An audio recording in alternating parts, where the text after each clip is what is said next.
Во-первых, вход в тайное место начинается с обмана.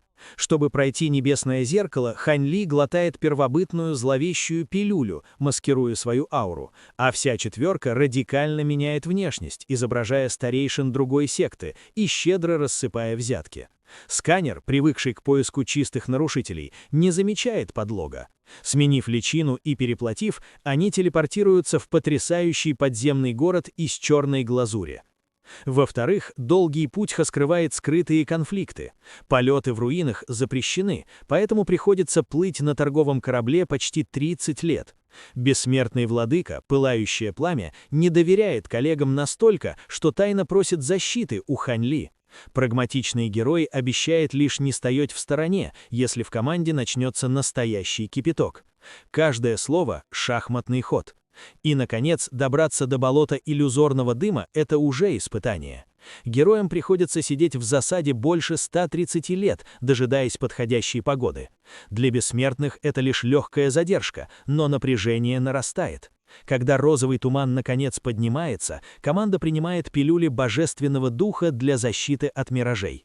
Сверхосторожный Хань Ли втихую блокирует действие своей таблетки, и в тот же момент гигантская чешуйчатая рыба атакует их серебряную лодку. Ожидание закончилось. Руины, стертые с лица земли, ждут их в сгущающемся иллюзорном тумане. И самой страшной битвой может стать борьба не с монстрами, а с тем, кто плывет рядом. А теперь слушаем дальше.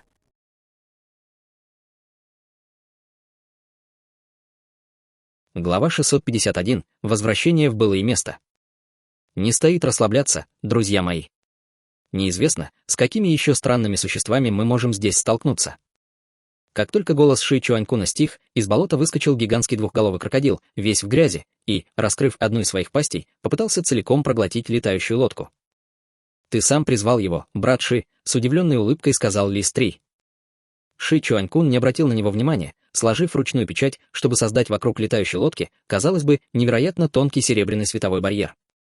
Двухголовый крокодил врезался в серебряный световой барьер, и обе его головы тут же были раздавлены, словно на них упала огромная гора. Эта тварь не очень умна, но у нее, безусловно, много сил, заметил бессмертный владыка пылающее пламя. «Впереди еще что-то есть», — внезапно сказал Хань Ли, и в его руке появился зеленый бамбуковый меч облачного роя, после чего он взмыл в воздух, прежде чем взмахнуть мечом вперед. Вырвалась полоса лазурного света меча, которая в мгновение ока исчезла в болоте впереди, прежде чем яростно взорваться. Раздался мучительный рев, когда в воду хлынуло огромное количество крови, и сразу же после этого на поверхность всплыло существо, идентичное по внешнему виду той странной рыбе, только в 10 раз больше, его тело уже было рассечено надвое. Серебряная летающая лодка смогла пролететь прямо между двумя половинами его тела, и Лис 3 усмехнулся.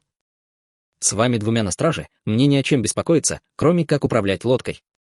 Когда летающая лодка вошла в иллюзорный дым, последний тоже начал устремляться к ней, и вскоре они соприкоснулись в нескольких сотнях километрах от безмятежного парящего острова.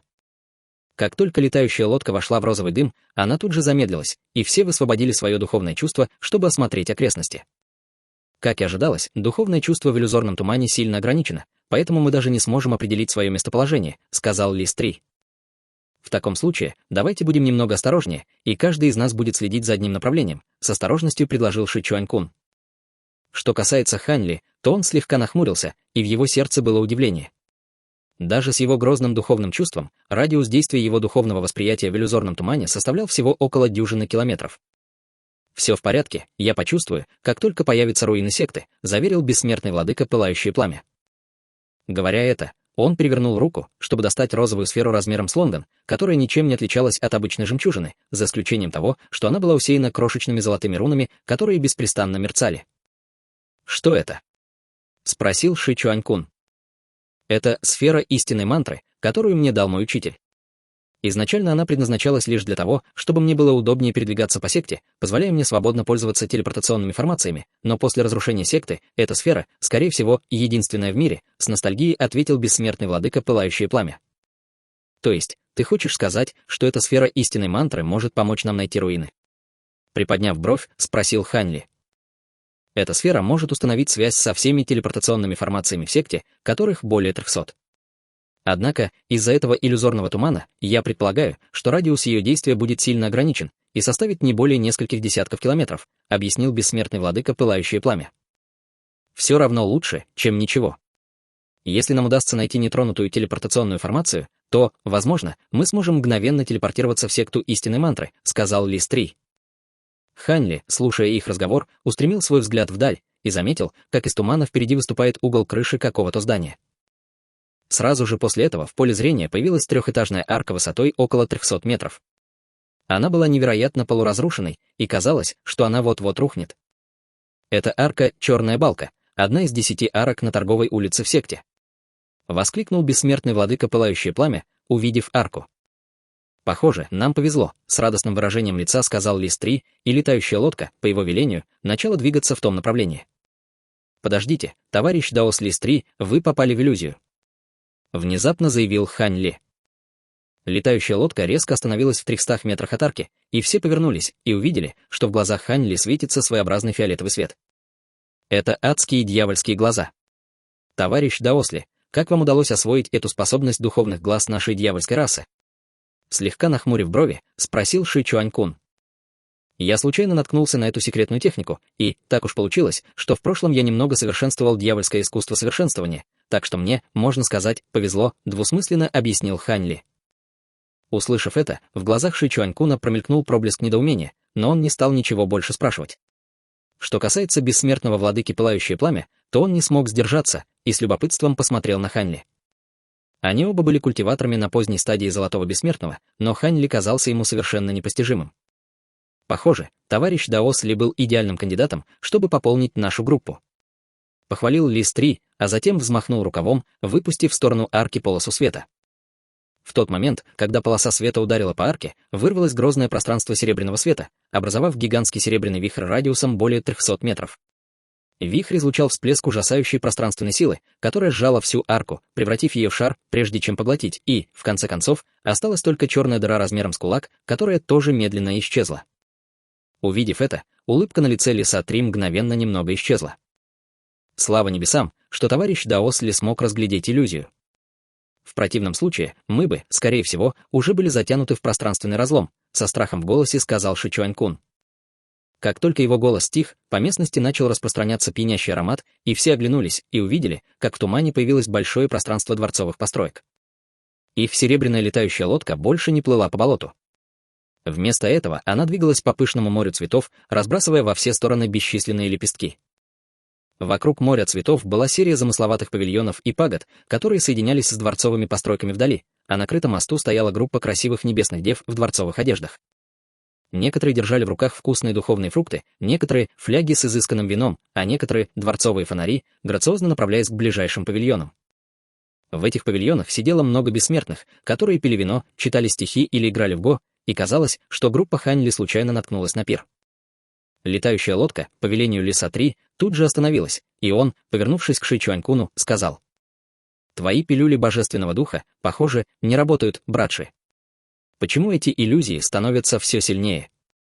Пилюли божественного духа работают, как надо, просто эта иллюзия слишком сильна. Если бы мы не приняли эти пилюли, то, скорее всего, уже полностью погрузились бы в иллюзию и не смогли бы отличить ее от реальности», объяснил Хань Ли вместо Ши Чуань-куна. Он не принял свою пилюлю божественного духа, поэтому знал, насколько мощной была эта иллюзия. Если бы он не направил свою технику духовного очищения, чтобы защитить свое сознание, то, скорее всего, тоже стал бы ее жертвой. «Товарищ Даосли, ты можешь своей способностью духовных глаз развеять эту иллюзию?» — спросил бессмертный владыка Пылающее Пламя. «Мои духовные глаза могут лишь помочь нам избежать опасности, но не могут развеять иллюзии. Однако, я думаю, что товарищ Даос Ши, возможно, сможет частично развеять иллюзию, использовав свои пространственные законы, чтобы оттеснить часть ближайшего иллюзорного тумана», ответил Хань Ли. «Теоретически это возможно, но это будет слишком утомительно, и я не смогу развеять иллюзии, которые охватывают большую область, поэтому, боюсь, это не очень хорошее решение», слегка нахмурившись, ответил Ши Чуань-кун. «Как насчет этого? Товарищ Даос Ли будет своими духовными глазами помогать нам избегать опасности, а товарищ Даос Пылающее Пламя будет своей сферой истинной мантры искать телепортационные формации. Как только мы что-нибудь обнаружим, попросим брата Ши развеять иллюзию в этом районе. Что касается меня, то я буду управлять лодкой», предложил Лис-3. Хань Ли и Ши Чуань-кун, услышав это, обменялись взглядами и оба одобрительно кивнули. У бессмертного владыки Пылающее Пламя, естественно, не было причин возражать, и с этим летающая лодка медленно продолжила свой путь. Как только мы выйдем из этого поля цветов, поверните налево, распорядился Хань Ли, своими адскими дьявольскими глазами осматривая окрестности. Ты хочешь, чтобы я врезался в тот мост? Неуверенно спросил Лис-3. Доверьтесь мне, настаивал Хань Ли, и Лис-3 послушно направил лодку в том направлении. Выйдя из поля цветов, лодка повернула налево и врезалась прямо в крытый мост, который тут же рассыпался, а группа Хань Ли прошла прямо сквозь тело небесных дев на мосту. Отсюда пролетите около 200 метров прямо, а затем поверните направо. Под руководством Хань Ли летающая лодка смогла пройти одну иллюзию за другой, и, примерно через час, лодка пролетала через иллюзорный пруд, когда бессмертный владыка Пылающее Пламя внезапно воскликнул. «Я нашел!»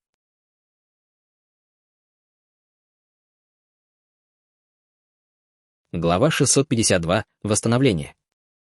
Хань Ли и остальные, услышав это, тут же повернулись к бессмертному владыке Пылающее Пламя, и в этот момент сфера истинной мантры его руке ярко светилась, как и все золотые руны на ее поверхности. Здесь есть телепортационная формация. С радостным выражением лица спросил Лис-3, останавливая летающую лодку. Бессмертный владыка Пылающее Пламя кивнул в ответ. «Хорошо, похоже, теперь все зависит от тебя, товарищ Дао Ши», сказал Хань Ли, повернувшись к Ши Чуанькуну. Ши Чуанькун ничего не ответил, закрыв глаза и сложив ладони перед собой, затем начал молча произносить заклинание, и из его ладоней тут же вырвалась вспышка сияющего серебряного света и пространственных колебаний. Внезапно он открыл глаза, разводя руки в стороны, а затем выбросил обе ладони вперед, и вспышка серебряного света между его ладонями тут же начала быстро расширяться, образовав серебряный световой барьер. По мере того, как световой барьер продолжал расширяться, окружающий пруд начал распадаться, а ближайший иллюзорный туман тоже начал отступать все дальше и дальше. Серебряный световой барьер расширился, охватив область радиусом более 3 километров, прежде чем остановиться, и в этой области открылся вид на болото. Хань Ли, обведя взглядом окрестности, увидел впереди груду белых камней, которая очень сильно выделялась. Вон там. Под руководством Хань Ли, Лис-3 тут же направил духовную лодку в том направлении, пока она не добралась до груды камней. Груда камней была всего несколько десятков метров в ширину, и она выглядела, как останки разрушенного каменного столба. Это каменный столб, который когда-то был частью телепортационной формации, но сейчас вся формация уже полностью разрушена, с разочарованным вздохом произнес бессмертный владыка Пылающее Пламя. «Все в порядке, руины не должны быть такими простыми», сказал Лис-3, ничуть не расстроившись. С этим поиски продолжились. В одно мгновение прошел месяц. За это время группе Хань Ли удалось найти несколько руин, но большинство из них были просто разрушенными зданиями. Что касается тех немногих телепортационных формаций, которые им встретились, то все они были разрушены без возможности восстановления. Мы уже довольно далеко от безмятежного парящего острова. Может быть, нам стоит подумать о том, чтобы отправиться в другом направлении, товарищ Даосли? Предложил Лис-3. Мы можем попробовать отправиться в сторону города иллюзорного дыма, немного подумав, ответил Хань Ли. Как раз в этот момент бессмертный владыка Пылающее Пламя внезапно вмешался. Подождите секунду, поблизости еще одна телепортационная формация. Хорошо, давай сначала ее проверим, безразлично сказал Лис-3. В этот момент у всех уже пропала та первоначальная радость, которую они испытывали всякий раз, когда обнаруживали телепортационную формацию. Однако, как только Ши Чуанькун развеял окружающий иллюзорный туман, все были ошеломлены увиденным. На белом песчаном холме, в 3 километрах от них, стояло 7 или 8 гигантских белых каменных столбов, которые были усеяны сложными узорами формации, но они не излучали никаких колебаний духовной силы. Когда духовная лодка подлетела к песчаному холму, вся телепортационная формация оказалась у них на виду. Формация была окружена 11 каменными столбами, но только 7 из них все еще были целы, еще один был наполовину разрушен, а остальные полностью обрушились. Бессмертный владыка Пылающее Пламя на мгновение осмотрел формацию, после чего его брови слегка нахмурились, и он сказал: «Это одна из 8 телепортационных формаций за пределами секты, но она тоже разрушена без возможности восстановления». Хань Ли не обратил на него внимания, обойдя всю телепортационную формацию, а затем, задумавшись, устремил свой взгляд на центр формации. Мгновение спустя он повернулся к Ши Чуанькуну и спросил: «Товарищ Даос Ши, у вас есть что-нибудь, что содержит силу пространственных законов? Вы собираетесь использовать эти предметы, чтобы заменить эти каменные столбы и восстановить формацию?» «Простите за мою прямоту, но это не сработает», немного поколебавшись, ответил Ши Чуанькун. «Мы не узнаем этого, пока не попробуем», с улыбкой возразил Хань Ли. «У тебя же есть та пара каменных львов, верно, брат Ши? Не будь таким жадным. Я компенсирую тебе, если они каким-то образом будут повреждены», сказал Лис-3, обняв его за плечо.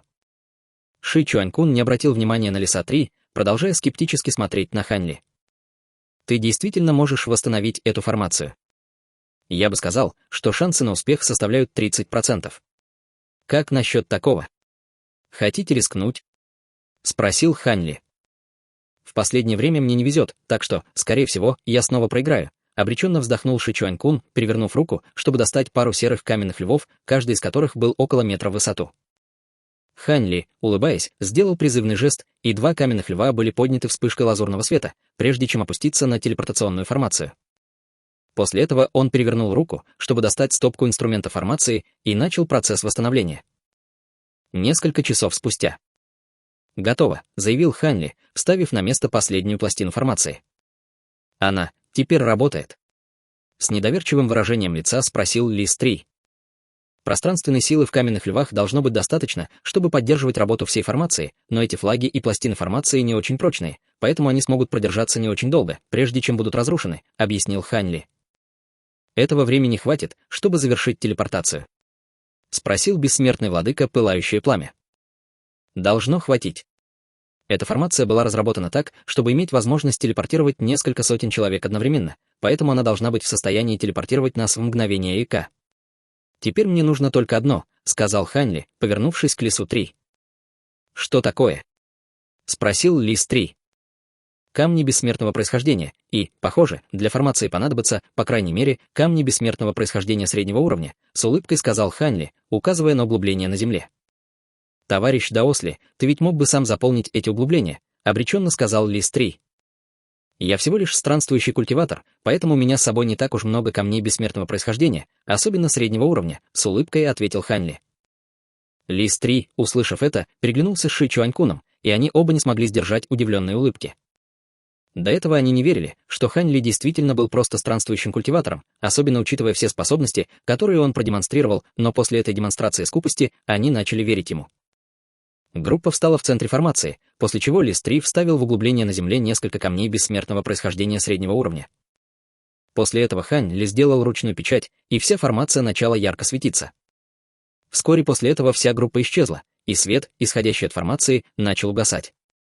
И действительно, 2 каменных льва остались совершенно невредимыми, как и большая часть инструмента формации, который установил Хань Ли.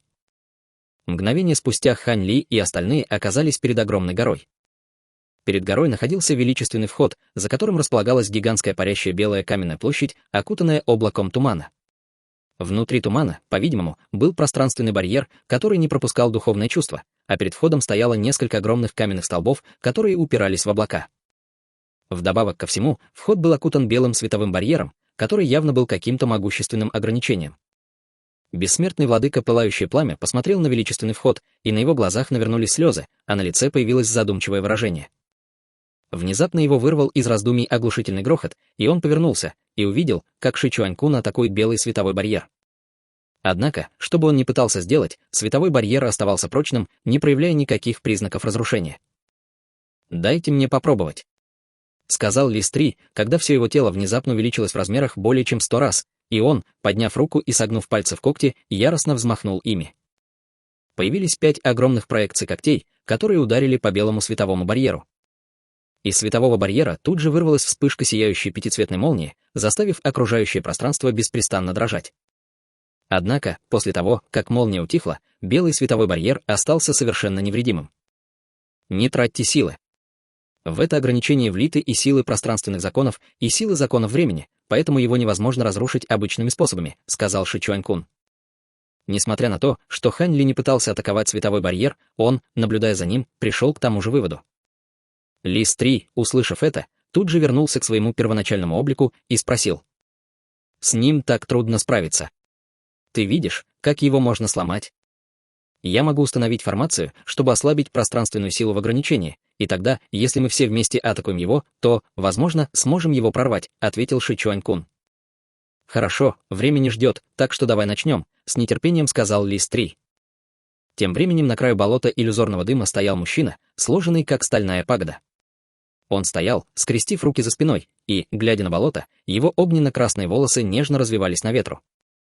У него были очень четкие и выразительные черты лица, и он был довольно похож на человека, за исключением того, что у него вместо носа был рог носорога, а его уши тоже были очень длинными и заостренными, и из каждого уха свисало большое золотое кольцо.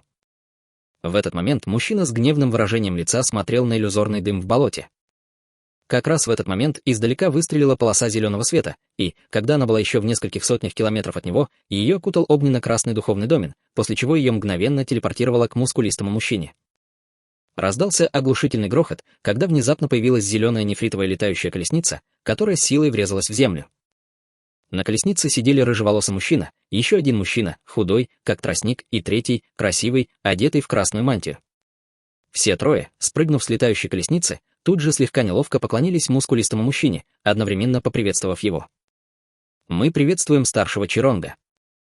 Этими тремя были никто иные, как Ган Шутян, его старший боевой брат Ван Сясень и его самый одаренный ученик Фэн Цинь-Юань. «Вы опоздали, причем на целых 2 недели», — холодным голосом обвинил мускулистый мужчина.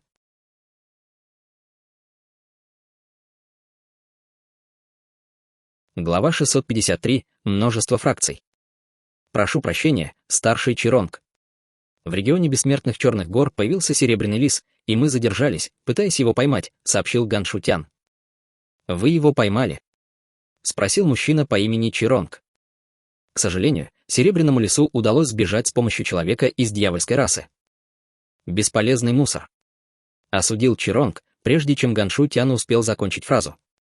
Выражение лиц троицы Ган Шутяня слегка изменилось, услышав это, и в их глазах промелькнул проблеск ярости, но он быстро угас. Забудь об этом. Мы и так уже сильно отстаем от графика, а руины секты истинной мантры будут существовать недолго, поэтому нам нужно торопиться.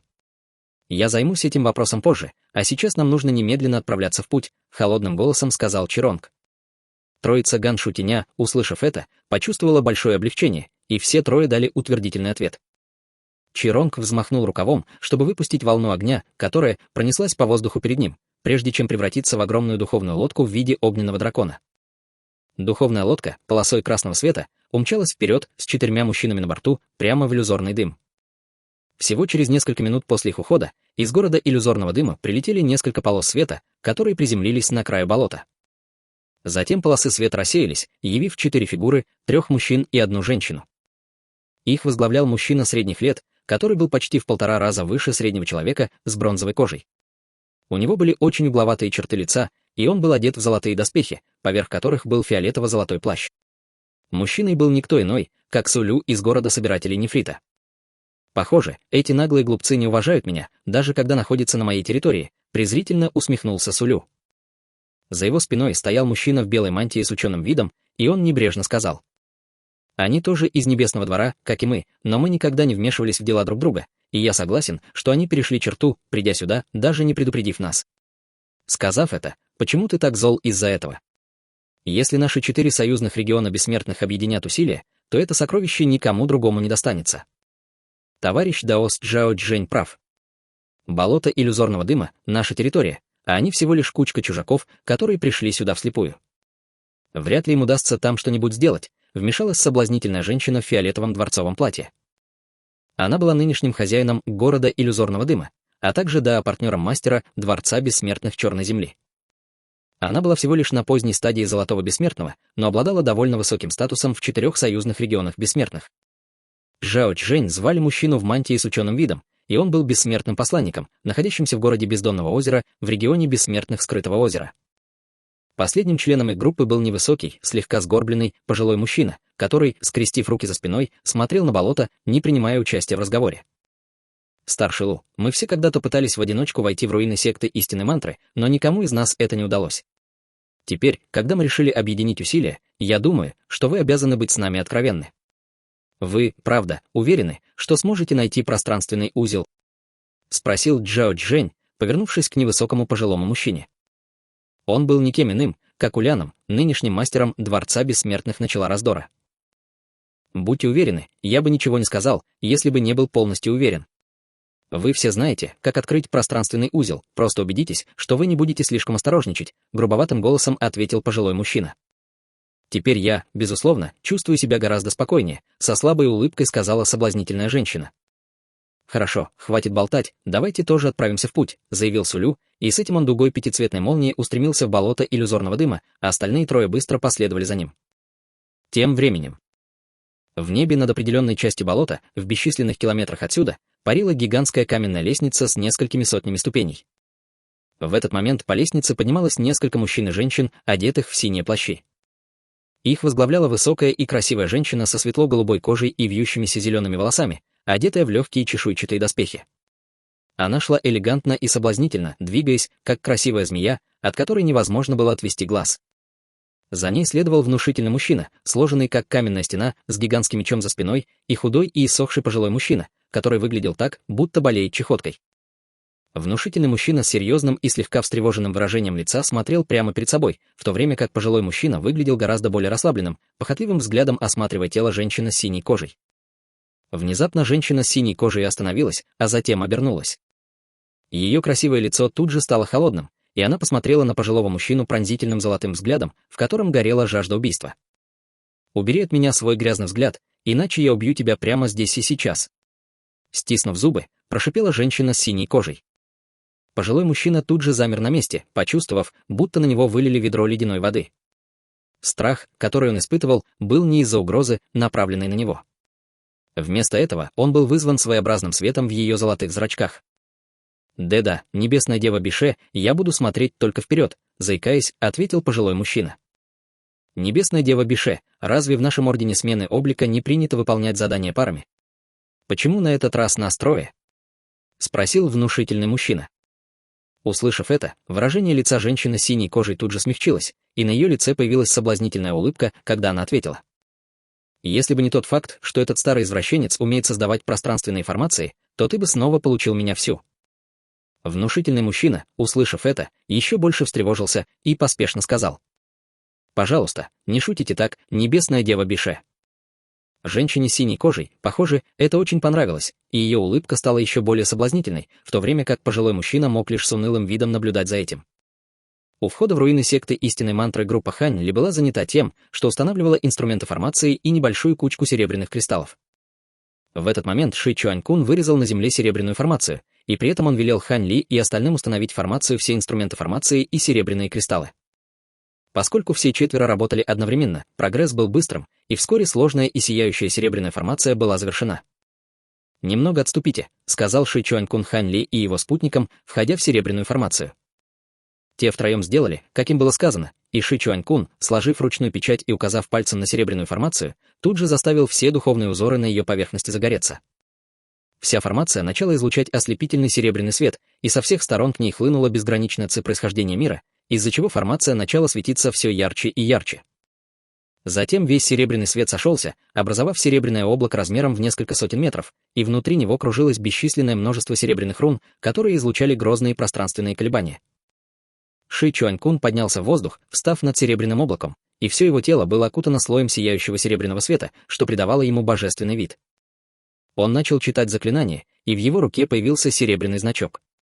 Значок мерцал серебряным светом, и от него также исходили всплески пространственных колебаний. Ши Чуанькун бросил значок вперед, и он приземлился под серебряным облаком. В то же время он начал читать заклинание, и серебряное облако тут же хлынуло в значок. Значок тут же начал быстро увеличиваться в размерах, достигнув нескольких десятков метров, и он начал излучать ослепительный серебряный свет, а пространственные колебания, которые он излучал, стали значительно мощнее. Хань Ли и остальные тоже делали свое дело, направляя свою бессмертную духовную силу, готовясь атаковать.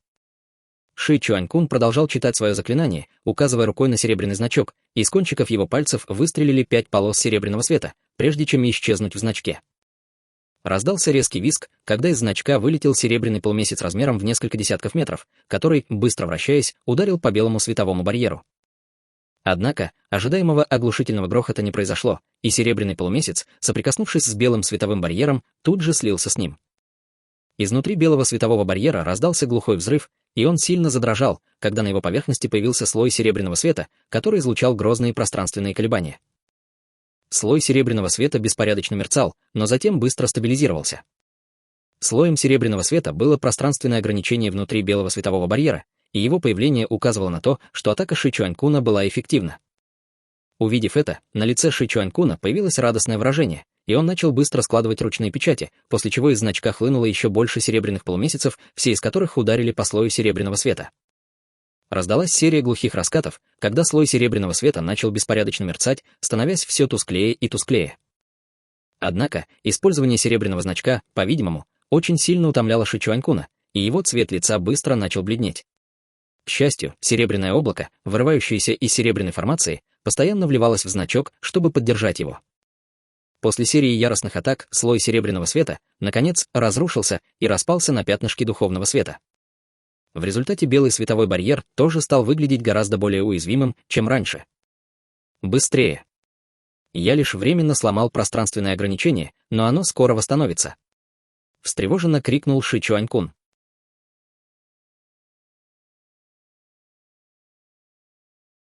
Глава 654. Перехватывая инициативу. Троица Хань Ли была готова к этому моменту, и они немедленно пришли в движение. Бессмертный владыка Пылающее Пламя первым начал действовать, сложив ладони, а затем разведя их в стороны, чтобы достать старинное золотое зеркало, то самое бессмертное сокровище с атрибутом времени, которое он использовал в той битве. Затем он, потирая руки, начал читать заклинание, и две вспышки золотого света выстрелили вперед, прежде чем исчезнуть в золотом зеркале. Золотое зеркало мгновенно увеличилось до размеров дома, и из его поверхности вырвалось огромное пространство золотого света, который затем сошелся, образовав гигантскую золотую руну размером более 30 метров. Из гигантской руны вырвались сияющий золотой свет и грозные колебания силы закона времени, и бессмертный владыка Пылающее Пламя выбросил вперед ладони, после чего золотая руна с грозной силой выстрелила вперед, ударив по белому световому барьеру. Соприкоснувшись с белым световым барьером, золотая руна исчезла в нем, и последний сильно задрожал, после чего на его поверхности появился мерцающий слой золотого света. Слой золотого света быстро становился все тусклее и тусклее, но он не разрушился, как слой серебряного света. В то же время Ли Стри начал читать заклинание, и из его тела, во вспышке серебряного света, выстрелили 4 фигуры, идентичные ему самому. 5 копий Лиса 3 одновременно сделали хватательное движение, и из их рук вырвались вспышки угрожающего багрового света. Сразу же после этого все 5 раскрыли пасти, выпустив 5 вспышек серебряного света, которые в мгновение ока исчезли в багровом свете в их руках. Вспышки багрового света быстро сжались, образовав гигантские багровые топоры, каждый из которых был около 30 метров в размере, и над топорами вспыхивали дуги багровой молнии. 5 гигантских багровых топоров с сокрушительной силой обрушились на белый световой барьер, и в то же время перед Хань Ли бок о бок появились 9 зеленых бамбуковых мечей облачного роя, все из которых излучали ослепительный лазурный свет. Он открыл рот, чтобы выпустить вспышку лазурного света, которая исчезла в 9 летающих мечах, и они быстро слились в один, образовав огромный лазурный меч длиной более 300 метров, над которым сверкали толстые дуги золотых молний. Из огромного лазурного меча вырвалась грозная ца меча, которая заставила окружающее пространство рябить и искривляться. После стольких лет очищения в небесной тыкве, зеленые бамбуковые мечи облачного роя Хань Ли снова стали значительно мощнее, чем раньше. Огромный лазурный меч размытой тенью пронесся по воздуху, в мгновение ока появившись перед белым световым барьером, прежде чем с грозной силой опуститься. В этот момент лицо Ши Чуанькуна было довольно бледным, но он все же, сделав глубокий вдох, чтобы собраться с духом, тоже внес свой вклад в их коллективное усилие, призвав бессмертное сокровище «Черное колесо», которое с оглушительным грохотом обрушилось на белый световой барьер. Перед лицом столь грозной атаки слой золотого света уже был разорван, а белый световой барьер тоже быстро начал разрушаться, пока не остался лишь тонкий слой. Внутри того, что осталось от светового барьера, появилось бесчисленное множество полупрозрачных белых нитей, которые переплелись друг с другом, образовав гигантскую сеть. Несмотря на то, что он стал таким тонким, белый световой барьер был невероятно прочным и, изо всех сил, сдерживал атаки всех присутствующих. Мало того, с края белого светового барьера появился золотой и серебряный свет, которые начали быстро сходиться к центру. Всем пора выкладываться на полную. Если мы позволим этим ограничениям восстановиться, то все наши усилия будут напрасны. Крикнул Ши Чуанькун, а затем перевернул руку, чтобы достать слабо светящуюся фиолетовую пилюлю. Немного поколебавшись, он проглотил пилюлю, и из его тела вырвался сияющий фиолетовый свет, а его цвет лица быстро вернулся в норму. Он сделал призывный жест, чтобы вернуть к себе бессмертное сокровище «Черное колесо», а затем начал читать заклинание, и за его спиной появилась дьявольская фиолетовая проекция с 6 руками и 3 головами. Сразу же после этого он сделал быструю серию ручных печатей, прежде чем указать пальцем в небо, и в небеса вырвалась вспышка фиолетового света. В следующее мгновение раздался оглушительный грохот, и в небе появилось огромное темно-фиолетовое отверстие, из которого хлынула безграничная дьявольская ци. Дьявольская ци, проливавшаяся с небес, сошлась, образовав ряд гигантских темно-фиолетовых рун, которые хлынули в оружие, которое держала в руке одна из рук фиолетовой проекции. Оружием был огромный лук, и, по мере того, как в него вливались темно-фиолетовые руны, он становился все четче и четче, практически приобретая вещественную форму. На луке появился слой фиолетовой чешуи с начертанными на ней темно-фиолетовыми рунами, а на каждом конце лука была голова демонического дракона, которая держала в зубах два конца толстой тетивы. Одной из своих других рук фиолетовая проекция натянула тетиву, и появилась гигантская проекция стрелы, которая, словно падающая звезда, выстрелила вперед, ударив по белому световому барьеру. Тем временем Лис-3 быстро читал заклинание, и все 5 Лис-3 тут же слились в одну, после чего его тело начало быстро увеличиваться в размерах, в мгновение ока достигнув нескольких сотен метров в высоту. Затем за его спиной во вспышке серебряного света появилась грозная проекция серебряного лиса, а 5 гигантских багровых топоров слились в один, образовав огромный багровый топор размером более 300 метров. Затем над топором появились вспышки багрового пламени, которые горели с такой силой, что казалось, будто даже близлежащее пространство плавится. Внезапно Лис-3 издал оглушительный рев, когда он силой опустил свой огромный топор на белый световой барьер. Тем временем бессмертный владыка Пылающее Пламя убрал свое старинное золотое зеркало и с серьезным выражением лица начал читать древнее заклинание. Из его тела вырвалось огромное пространство багрового пламени, образовав гигантскую огненную фигуру, у которой на голове была огненная корона, а в руке — огненный посох. Ее черты лица были размытыми и нечеткими, но она излучала безграничную царственную ауру огненного божества.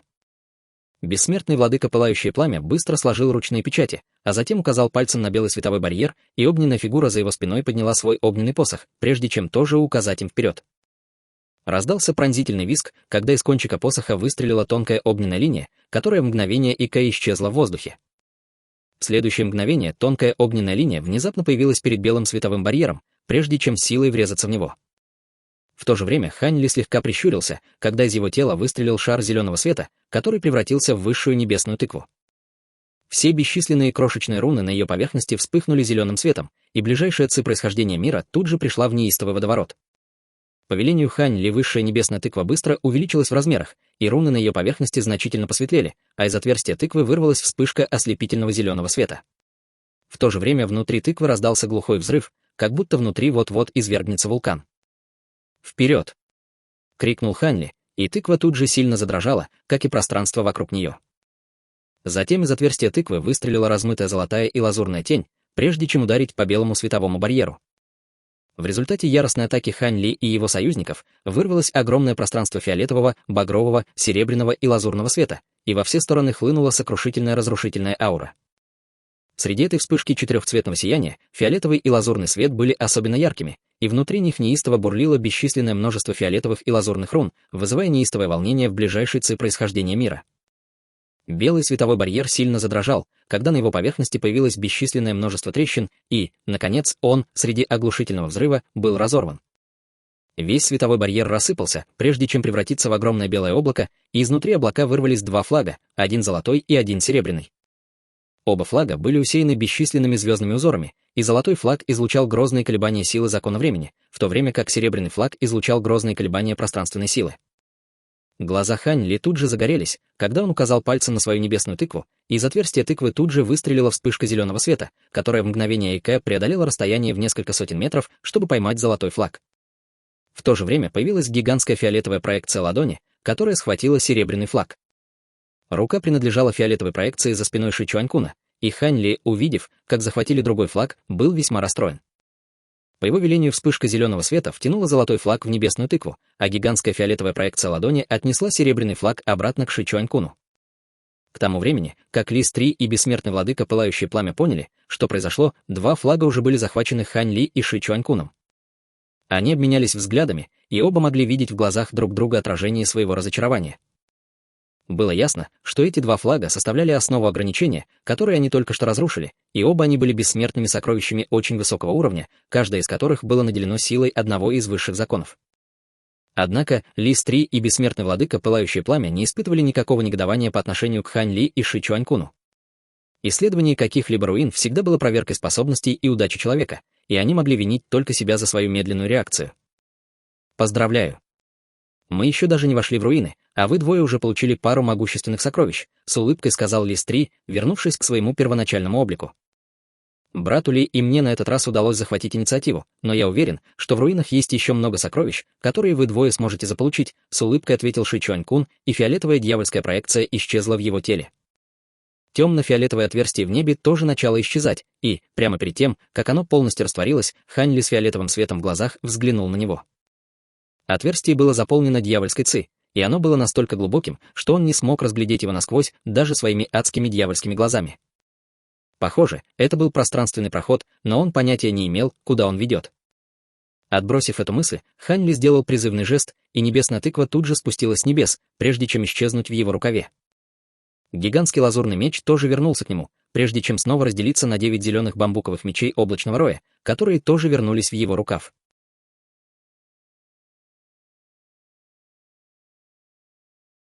Глава 655. Пространственная турбулентность. Вы двое больше всех постарались, чтобы разрушить ограничения, поэтому эти два сокровища по праву принадлежат вам, с улыбкой сказал бессмертный владыка Пылающее Пламя, и багровая фигура за его спиной исчезла в его теле. Теперь, когда я думаю об этом, та тыква, которую вы ранее призвали, была бессмертным сокровищем сущности, верно? Она, безусловно, была невероятно мощной, внезапно сказал Ли Стри, повернувшись к Хань Ли, и Ши Чуань-кун тоже с любопытством посмотрел на него. Что касается бессмертного владыки Пылающее Пламя, то он уже видел, как Хань Ли использует тыкву в бою, поэтому не был особо удивлен. Верно. Эта тыква — бессмертное сокровище сущности, которое мне много лет назад посчастливилось получить, двусмысленно ответил Хань Ли. Было несколько причин, по которым он решил призвать здесь высшую небесную тыкву. Во-первых, бессмертный владыка Пылающее Пламя уже знал о ее существовании, поэтому не было смысла ее скрывать. Во-вторых, он хотел продемонстрировать некоторую силу, чтобы Ли Стри и Ши Чуань-кун не считали его каким-то слабым золотым бессмертным, который не может им угрожать. Конечно, прежде чем призвать ее, он немного изменил силу и ауру тыквы. Все бессмертные сокровища сущности обладают грозной силой, и их получают только те, кому очень повезло. Похоже, вы очень удачливый человек, товарищ Даосли. Надеюсь, во время этого путешествия немного вашей удачи перейдет и к нам, усмехнулся Ли Стри. Хань Ли лишь улыбнулся и не ответил. Пока они разговаривали, белый туман у входа в секту начал яростно бурлить и быстро превратился в огромный белый вихрь с узким проходом в центре. Внутри прохода можно было разглядеть слабые лучи света, что создавало довольно таинственное зрелище. «Мы уже потратили немало времени, чтобы сломать то ограничение, поэтому не будем больше здесь задерживаться», сказал Ли Стри, а затем, полосой серебряного света, влетел в проход, за ним немедленно последовал бессмертный владыка Пылающее Пламя. Хань Ли уже собирался последовать за ними, как вдруг заметил, что Ши Чуань-кун, по-видимому, не собирается никуда двигаться, и спросил. «Ты не идешь, брат Ши. Если будешь медлить, то все сокровища внутри могут забрать. Идите, брат Ли, я приду сразу после того, как соберу эту формацию. Эта формация — тщательно охраняемый секрет нашей дьявольской расы, поэтому я не могу просто оставить ее здесь», с улыбкой ответил Ши Чуань-кун, взмахнув рукавом, чтобы высвободить вспышку фиолетового света, которая начала быстро собирать инструменты формации на земле. «Хорошо, в таком случае я тоже пойду», кивнув, сказал Хань Ли, а затем, полосой лазурного света, влетел в проход. Когда Хань Ли вошел в проход, в глазах Ши Чуань-куна промелькнул странный блеск, и, собрав серебряную формацию на земле, он быстро последовал за ним. Однако, как только он влетел в проход, из его тела вырвался небольшой фиолетовый шар, который завис в воздухе. Шар был размером с грецкий орех, и на его поверхности было выгравировано бесчисленное множество крошечных серебряных рун, которые излучали всплески пространственных колебаний. Фиолетовый шар на мгновение задрожал, а затем взорвался, образовав плотное фиолетовое дьявольское облако, внутри которого мерцало бесчисленное множество серебряных рун. Фиолетовое дьявольское облако, словно живое существо, кружилось и извивалось, когда оно начало проникать в пространство, но серебряные руны внутри него остались, образовав серебряную формацию размером в несколько десятков метров. Пространство в центре формации яростно задрожало, прежде чем появилась трещина, которая затем еще больше расширилась, образовав темно-фиолетовый пространственный проход. Однако пространственный проход, казалось, был невероятно нестабильным и выглядел так, будто может разрушиться в любой момент. Из пространственного прохода выстрелили 3 фигуры, прежде чем приземлиться перед входом в секту. Все трое были дьяволами, одетыми в фиолетовые мантии, которые излучали грозную дьявольскую ци. Во главе этого трио был худой пожилой мужчина с темным цветом лица и редкими волосами. Его глаза были невероятно глубоко посажены, и он, словно скелет, одетый в кожу, представлял собой ужасающее зрелище. Более того, на его руках не было ни плоти, ни крови, и черные кости рук под ними были открыты, и на них была серия червеобразных фиолетовых рун, которые излучали грозные колебания дьявольской ци. Рядом с ним стоял высокий и невероятно красивый молодой человек с фиолетовыми волосами, которые были настолько длинными, что могли волочиться по земле. В этот момент его волосы были собраны в высокий пучок, который раскачивался за ним, а под его фиолетовой мантией была еще одна красная мантия из перьев, которая, казалось, была соткана из перьев какой-то духовной птицы. Красная мантия была невероятно яркой, и, чтобы завершить свой роскошный наряд, он был одет в пару радужных сапог, которые были усеяны драгоценными камнями. Внешне он напоминал нарядного петуха. Рядом с ним стояла молодая женщина в фиолетовой мантии с пышными волосами и исключительной фигурой, но ее черты лица были скрыты за белой вуалью. После того, как все трое вылетели из пространственного прохода, он, наконец, не смог больше удержаться и быстро разрушился, исчезнув. Тот факт, что пространственный проход так быстро разрушился, указывает на то, что мы сейчас очень далеко от региона бессмертных Черной Земли. Неудивительно, что до этого нам не удалось найти эти руины. Если бы не молодой господин, который указал нам путь, мы могли бы еще 10 тысяч лет искать их, не добившись никакого результата, заметил пожилой мужчина, а затем устремил свой взгляд на белый вихрь. Это вход. Похоже, молодой господин и его спутники уже сломали ограничения.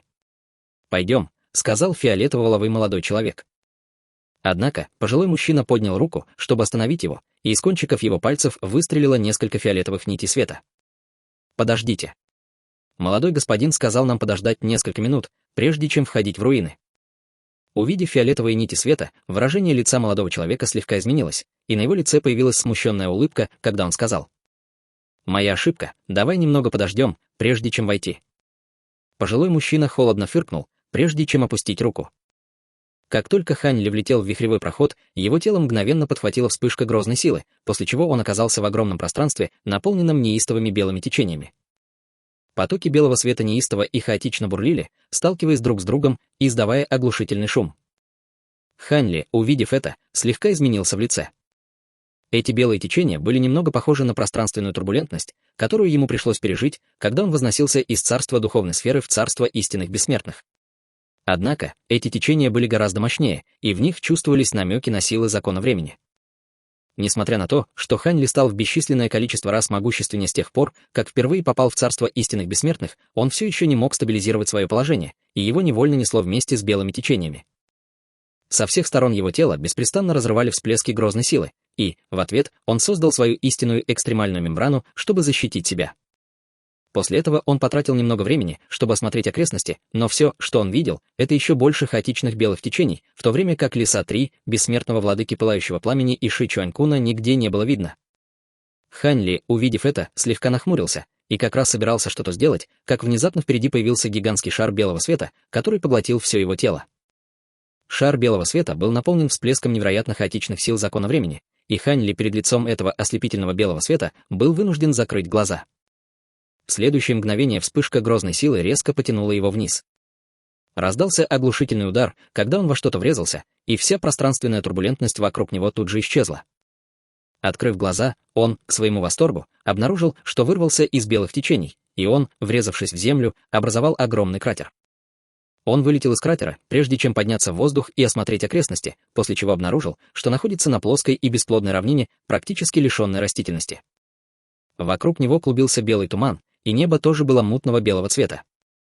Из-за этого белого тумана он не мог далеко видеть, но, как только он высвободил свое духовное чувство, чтобы попытаться получше осмотреть окрестности, он обнаружил, что окружающее пространство наполнено всплеском своеобразной пространственной силы, которая сильно ограничивала его духовное чувство.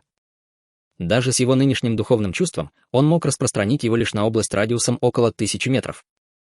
Поэтому он решил вместо этого использовать свои адские дьявольские глаза, и это позволило ему видеть немного дальше, но видимость все еще была ограничена 3 километрами. Окружающий белый туман был не просто каким-то обычным туманом, и он сильно мешал его адским дьявольским глазам. Несмотря на странную природу окружающей среды, Хань Ли оставался спокойным и собранным. Он исследовал бесчисленное множество руин и секретных областей, и во время этих приключений ему доводилось сталкиваться с самыми разными странными местами. Спустившись обратно на землю, он взмахнул рукавом, чтобы достать фиолетовую нефритовую пластину размером с ладонь, на которую была нанесена сложная серебряная формация. Это была пластина телепортационной формации, которую Ши Чуанькун дал ему, прежде чем они вошли в болото иллюзорного дыма, и она была очищена с помощью секретной техники, присущей только дьявольской расе. Пластина формации была наделена намеком на пространственную силу, что позволяло поддерживать связь даже сквозь пространственные барьеры, поэтому в таких секретных областях, как эта, она была гораздо полезнее, чем обычные пластины коммуникационной формации. По велению Хань Ли пластина формации поднялась в воздух и выпустила фиолетовое кольцо, которое постоянно мерцало, то усиливаясь, то ослабевая.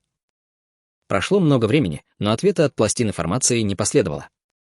Хань Ли, увидев это, слегка нахмурился и, подождав еще немного, убрал пластину формации. По какой-то причине он не мог связаться с Лисом-3 и остальными с помощью пластины формации. Если бы он не смог найти Лиса-3, то никак не смог бы выполнить это задание Дворца Реинкарнации, поэтому он оказался в довольно неловком положении. В этот момент он все еще не знал, что из себя представляет задание. Он несколько раз спрашивал об этом Лиса-3, но тот лишь говорил ему, что ответит на этот вопрос, как только они доберутся до места назначения. Однако, теперь, когда они прибыли, они уже не были вместе.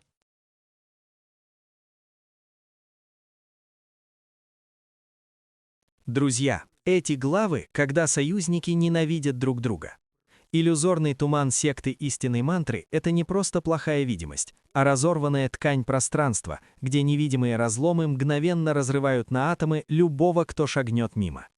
Адские дьявольские глаза Хань Ли работают здесь как пространственный эхолот, подсвечивают трещины и дают группе хоть какой-то шанс двигаться вперед, пока сфера истинной мантры владыки пылающего пламени нащупывает резонанс с обломками телепортов. Идеальный симбиоз при нулевом доверии. Один инструмент не дает команде умереть прямо сейчас, второй указывает, куда вообще имеет смысл идти, и никто в одиночку через этот участок не пройдет. Хань Ли тем временем методично прибедняется, жалуется на исчерпанные камни бессмертного происхождения, создавая образ бедного странствующего культиватора.